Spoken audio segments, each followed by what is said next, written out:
Hi friends, welcome back to my channel. কেমন আছো তোমরা? আশা করি সবাই খুব ভালো আছো, সুস্থ আছো। আমিও খুব ভালো আছি। দেখতে পাচ্ছ আম নিয়ে কি ঢং করছি, এই কারণটা তোমাদের বলবো। আমি এসেছি বাবার বাড়িতে, আর বাবার বাড়িতে এসে এতগুলো আম দেখে আমি খুব এক্সাইটেড হয়ে গেছি, তাই জন্য পোজ মেরে ছবি তুলতে তো ভুলছি না। এই হচ্ছে আমার কাণ্ড। ছিলাম বাবার বাড়িতে, সকালবেলা থেকেই হাঙ্গামা চলছে। তো ওই বাড়িতে বিশেষ কিছু দেখানোর ছিল না আমার। অ্যাকচুয়ালি ওই বাড়ি থেকে আরেক জায়গায় যাওয়ার কথা ছিল, তাই জন্য গিয়েছিলাম। তো দেখতেই পেলে কতগুলো আম দিয়েছে একজনের বাড়ি থেকে। এত সুন্দর দেখতে লাগছিল, মনে হচ্ছে যে সদ্য মানে পেরে বোধহয় আমি নিয়ে আসলাম। যাই হোক, আর কাঁচা আম তো দিয়েছে, পাকা আমও দিয়েছে, সেটা তোমাদের পরে দেখাবো। আর ফেরার পথে আমি কিছু জিনিস কেনাকাটি করেছি, খাওয়ারই জিনিস। সেটা কি জিনিস সেটা তোমাদের দেখাচ্ছি, দেখতে থাকো। দেখো, গাঙ্গুরামের একটা কেকের দোকান খুলেছে। এটা কেক আরমুন বলে। তো এখান থেকে অনেক দিন ধরেই খুলেছে পাড়াতে, তো কেনা হয়নি। আজকে আমার খুব কেক খেতে ইচ্ছা করছে, তাই ভাবলাম একটু কেক কিনি।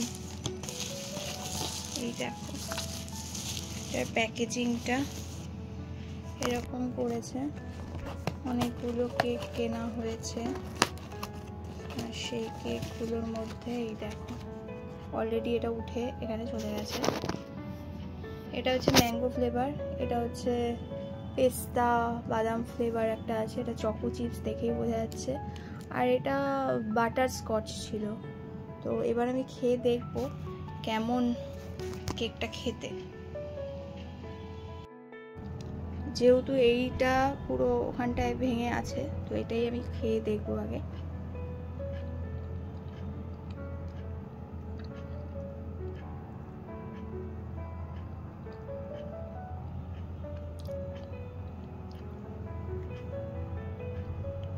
নট ব্যাড, কিন্তু মিয়ামোরের মতন ফ্লেভার নয়, এটা হওয়া সম্ভব নয়। একটা পুরো কেক খেতে হবে, কিন্তু স্পুন দিয়েছে বললো, স্পুন কোথায় খুঁজে পাচ্ছি না আমি। আমি এই কেকটাই খাই। হ্যাঁ, এই কেকটা খাবো। খেয়ে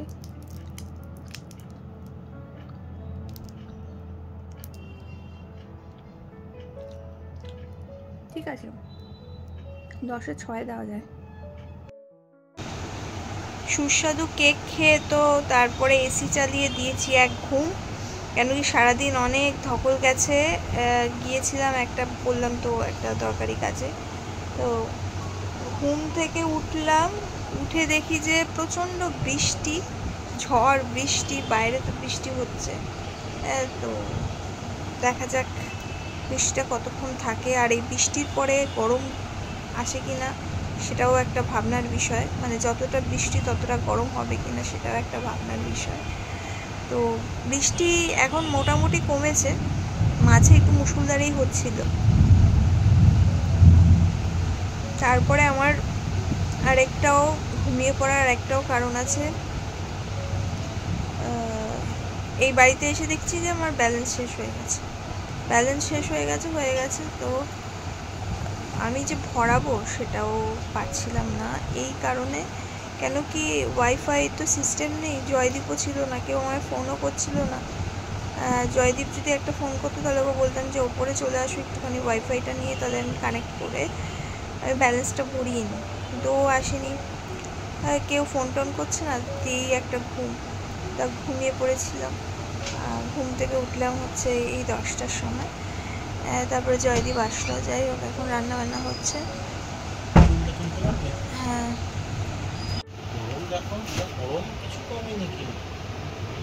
বিদ্যুৎ চমকাচ্ছে এখন। আলু সেদ্ধ মাখতে হবে। জয়দীপ সব রান্না করবে, কিন্তু ওর রান্নার মধ্যে না ঝালবিহীন, মানে ঝাল নিজে খায় না বলে কম কম লঙ্কা ইউজ করবে, ঝাল দেবে না কোনোটাতে, এরকম কেস করে। আলু সিদ্ধটা নিয়েছে ঠিকই, 2-3টে লঙ্কা একটুখানি ভাজতে পারত, একটা লঙ্কা ভেজেছে এতগুলো আলু সিদ্ধতে। তো আমার থালি চলে এসেছে,